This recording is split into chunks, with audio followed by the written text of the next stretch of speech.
बच्चों, कैसे हैं आप सब। स्वागत है आपका इस कक्षा में। आशा करती हूँ आप सब बहुत अच्छे होंगे। आइए आज हम पढ़ते हैं हिंदी का अध्याय 2 कितने को। बात उन दिनों की है जब भारत में बादशाह अकबर का राज था। उनके दरबार में 9 रत्न हुआ करते थे। इन सब में बीरबल बड़े ही विनोदी और हाजिर जवाब थे। बीरबल बुद्धिमान तो थे ही, वाक्पटु भी बहुत थे, इसलिए बीरबल का नाम बच्चा बच्चा जानता है। बीरबल की चतुराई के किस्से आज भी बहुत प्रसिद्ध है। एक बार की बात है, अकबर बादशाह सैर करके वापस आ रहे थे। रास्ते में उन्हें 2 जगह काम काम करते हुए कुछ कौवे दिखाई दिए। बस बादशाह के मन में एक सवाल आया और वे उसका उत्तर पाने के लिए बेचैन हो उठे।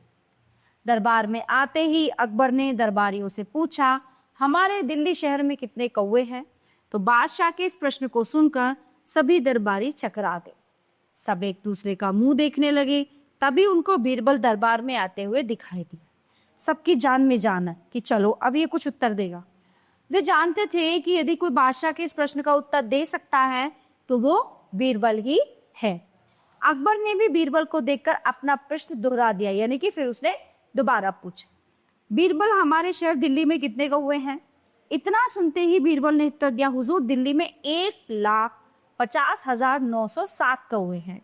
अब चकित होने की बारी बादशाह की थी। कुछ सोचकर उन्होंने फिर पूछा, यदि गिनती करने पर इससे अधिक कौवे निकले तो? बीरबल ने तुरंत उत्तर दिया, तब जरूर कुछ कौवों के रिश्तेदार इनसे मिलने हमारे शहर आए हुए होंगे। अकबर हंस पड़े और बोले, यदि हमने देखा कि कौवे तुम्हारी गिनती से कम है तो? बीरबल ने कहा, आप निश्चिंत रहें, ऐसी दशा में हमारे शहर के कौवे अपने रिश्तेदारों से मिलने किसी दूसरी जगह गए होंगे। बादशाह निरुत्तर हो गए और बीरबल की हाजिर जवाबी की तारीफ करने लगे। तो प्यारे बच्चों, ये पाठ यहीं पे समाप्त होता है। आशा करती हूँ आपको बहुत अच्छे से समझ आया होगा। मिलते हैं अगली कक्षा में। धन्यवाद।